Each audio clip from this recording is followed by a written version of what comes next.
Hey YouTube, and thanks for watching Junkworks Garage. Well, we are under here because we're going to be doing the anti-sway bar end links.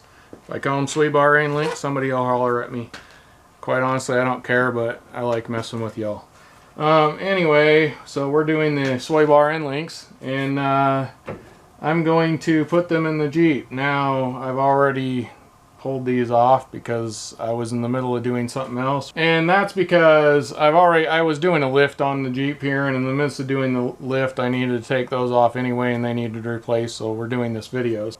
That's why those are off right now, but it'll be in this video.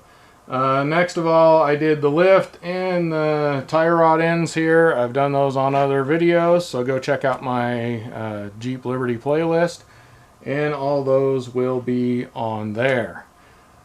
So let's get to it. I'm going to take my 3/4 here, which actually is probably a 19 millimeter, but I've tried both and they both feel the same, and I got a 3/4 for my impact here. So I got my impact. You don't have to use an impact, but sometimes it's just nicer. Alright, good thing that came off.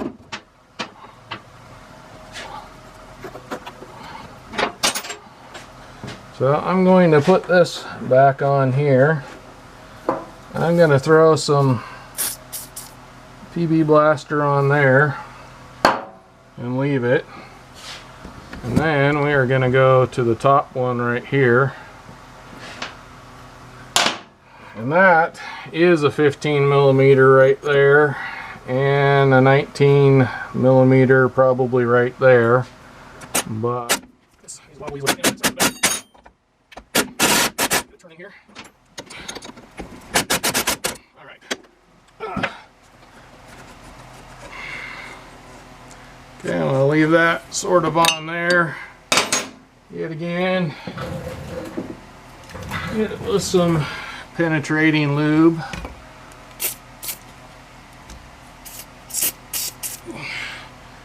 Just to try and make it so we can pop it out here. Use the improper tool for the right job here. There we go. That one came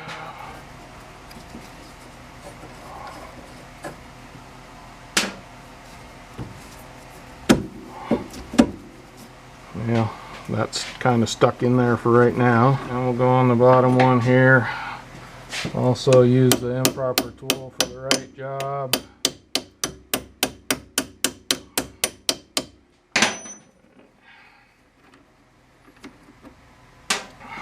I actually got like a little wooden dowel here I'm gonna knock in, and actually there's no threads on the end of this, so I'm gonna tap it in a little bit. You can bung up the edges, but this has a smaller edge on it.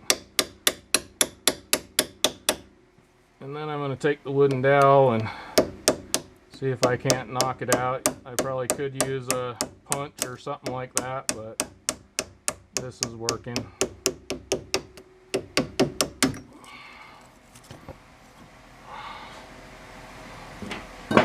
And this should come out of there. Alright, now it's time up here and here. We have these bushings that kind of hold the bar up in here. And they got a couple metal brackets that we got to pop off. They are 18 millimeter. I'm going to use my impact because I can use it and get up in here. Once again, I realize you're not supposed to use chrome sockets, and you don't need an impact. You can do it by hand. Shoot some penetrating lube on them to loosen them up best you can, get the gunk off, and hopefully they'll come off. Once again, if you do anything I do and you hurt yourself, I'm not responsible. If you don't like the way I'm doing something, don't do it. But I can actually bring this through here and get on top of that nut up there. And I got a couple more extensions that I can get on here as well. In fact, I'm going to take the wobbly off of here because I don't think I need the wobbly on there even. It's pretty well a straight shot right through the bumper, right into there. Alright, yet again I got the impact, but you don't need an impact. Gotta go in the right direction, and hopefully this will have, oh yeah, no problem. Those definitely, at least in my case, would come off easily by hand. That's something I'm going to say.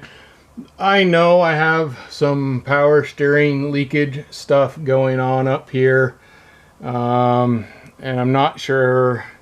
It appears it's coming from up above, like I need to change something in the actual reservoir gasket or something like that, and that'll eat these up. But these are also very cheap online. I will put a price in the screen somewhere. So the grease will eat them up, but they're fairly inexpensive, and right now I don't have time to fix everything, so I'm gonna fix what I got right now. And just wiggle that loose, and that, hopefully you saw that. That allows that to come off real easy. That's just sitting on the bolt sticking out there.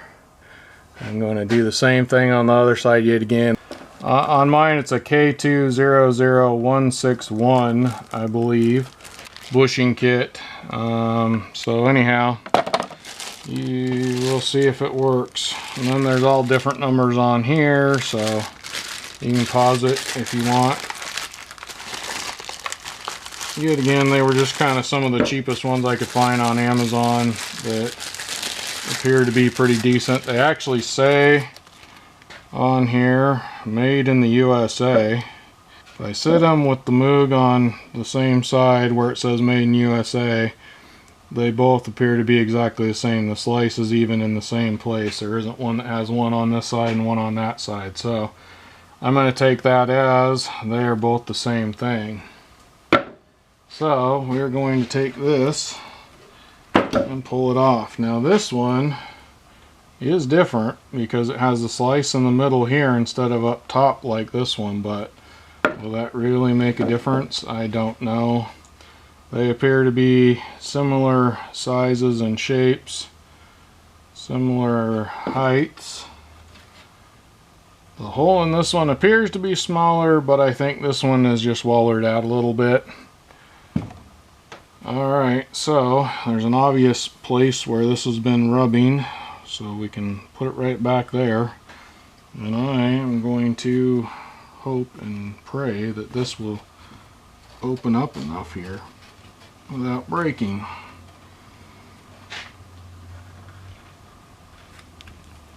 Boy, these are definitely stiffer. That helped to twist this some. And that definitely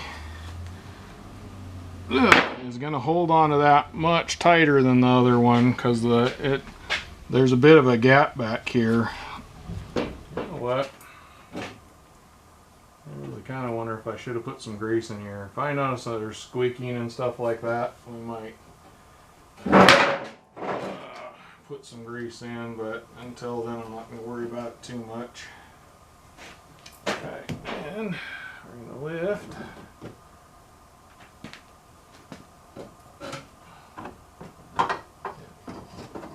It doesn't appear that these really have a specific direction in which this holder goes on. It looks the same. Both of them look the same, but yet again, I probably should have paid attention to that. I did on that side, so I know it's right.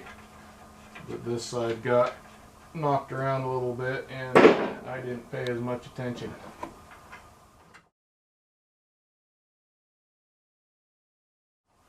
These are definitely sticking out a little bit more, but I think, oh, you know what? Make sure these are facing back here. Hopefully you can see that, but those ears need to be facing up. And then I am going to actually take this and just do it by hand here. In fact, I don't think I need this right now. And I'm going to evenly snug these up. You are responsible for your own torque specs, as in most of my videos. Well, I just got done finishing up doing the wheel alignment on this, the front end alignment, using the 10 holes in device, and I'm gonna have a separate video, one on aligning the Jeep here and one on the actual just 10 holes in device and how that kind of works and is put together. So go check out those videos on my Jeep playlist on my channel. But now it is time to actually finish buttoning up my end links here, and quite honestly they've been sitting around for a while, so I don't know, I can't remember if one goes on one side and one goes on the other. I'm pretty sure this one is on this side because it has the little lock stopper thing for the nut here at the, where that one on that side I believe broke off, and that one doesn't have it. So that's what I'm going with, is that I put those pieces and parts where those pieces and parts should have went. So that's how I'm doing it, but regardless, pay attention to that. One's going to go on one side, one's going to go on the other. I do believe they kind of interchange, but I'm not positive. And something I want to throw in here, these end links here did come with their own washer, but I did not like the washer and how it worked on these. It actually goes around the rubber here and kind of holds on to it. And the washer that came with it was quite a bit smaller in diameter, and I like the way this one fits better, so I am reusing the washers on that it came with my rig rather than the ones that came in the kit. That's my personal opinion. You can do what you want to do. Now it's time to throw those on, and it's just a matter of putting them on exactly the same as taking them off. So quite honestly, I'm tired of working on this thing, and the camera's taking me a lot longer. So I am going to go ahead and leave you with, go ahead and do it in the reverse of what I just did it on the beginning of this video. And hopefully you guys got something out of this. Now get out there and get your junk working. Thanks for watching Junk Works Garage, where I'm proud to say I'm a jack of all and master of none. You all have a good one.